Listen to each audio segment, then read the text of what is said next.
அனைவருக்கும் வணக்கம். நாம் இன்றைக்கி ஒரு பியூட்டிஃபுல்லான ஹோம் டெக்கார் தான் நம்ம பார்க்க போகிறோம். அதுக்கு தேவையான பொருள் பூண்டுடைய தூள், அப்புறம் அதோடைய ஸ்டெம்.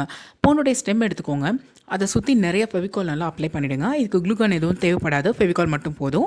ஸோ ஃபெவிகால் அப்ளை பண்ணிவிட்டு பூண்டுடைய தோல் எடுத்து ஒன்றா பெட்டல் மாதிரி நம்ம இந்த ஸ்டெம்மை சுற்றி இப்போ வந்து ஒட்ட போகிறோம். ஒட்டி முடித்ததும் பார்த்துக்கிட்டிங்கன்னா நமக்கு ஒரு அழகான ஃப்ளவர் நமக்கு கிடச்சிடும். ஸோ அந்த எஜஸ் எல்லாத்தையுமே அன்னிவனாக இருக்கிறது எல்லாத்தையுமே சிசர் வச்சு ட்ரிம் பண்ணிவிடுங்க. ஸோ ட்ரிம் பண்ணிவிட்டிங்கன்னா நமக்கு ஒரு ப்ராப்பரான ஒரு ஃப்ளவர் நமக்கு கிடைக்கும். நம்ம ரெடி பண்ணி வச்சுருக்க எல்லா ஃப்ளவர்ஸையும் எடுத்துக்கலாம். எடுத்துகிட்டு இப்போ நான் அந்த ஃப்ளவர்ஸ்க்கு எல்லாத்துக்கும் வந்து நான் கலர் பண்ண போகிறேன். ஸ்ப்ரே பெயிண்ட் தான் யூஸ் பண்ணியிருக்கேன். அக்ரிலிக் வேண்டாம். ஏன்னா வந்து ஸ்ப்ரே பெயிண்ட் தான் அந்த பூண்டுடைய தோலுக்குலாம் ஒரு நல்ல ஸ்டிஃப்னஸ் கொடுக்குது. ஸோ ஈஸியாக பிஞ்சிடாமல் பார்த்துக்கும். ஸோ கலர் அடித்து முடித்ததும் அந்த ஃப்ளவருடைய சென்டர் பார்ட்டில் வந்து ஒரு பிளாக் கலர் அக்ரிலிக் பெயிண்ட் வச்சு நான் வந்து கலர் பண்ண போகிறேன். அது வந்து நேச்சுரல் லுக் இன்னும் நமக்கு கொடுக்குது. பார்க்குறதுக்கு பூ வந்து ரொம்ப அழகாகவும் அட்ராக்டிவாகவும் இருக்குது.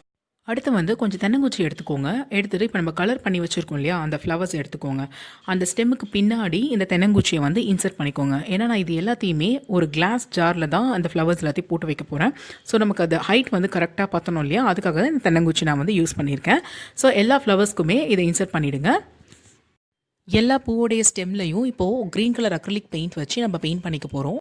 நம்ம ரெடி பண்ணி வச்சுருக்க ஃப்ளவர்ஸை வந்து நான் இப்போ ஒரு கிளாஸ் ஜாரில் போட்டு வைக்க போகிறேன். அந்த கிளாஸ் ஜாரை இப்போ நான் கொஞ்சம் டெக்கரேட் பண்ண போகிறேன். ஸோ அதுக்காக நான் ப்ளூ கலர் அக்ரிலிக் பெயிண்ட் வந்து செலக்ட் பண்ணியிருக்கேன்.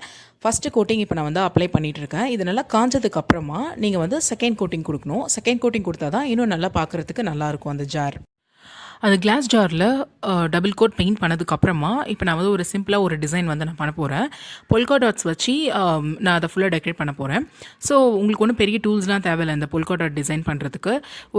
ஒரு ப்ரஷ் எடுத்துக்கோங்க. ப்ரஷோட பேக் சைடு எடுத்துக்கோங்க, இல்லை பட்ஸ் எடுத்துக்கோங்க, இல்லாட்டி வந்து சைட் பின் இருக்கு இல்லையா, அதோட பேக் சைடு எடுத்துக்கோங்க. எடுத்துகிட்டு பெயிண்டில் டிப் பண்ணி ஒரு அழகான பேட்டர்ன் கொண்டு வந்துருங்க.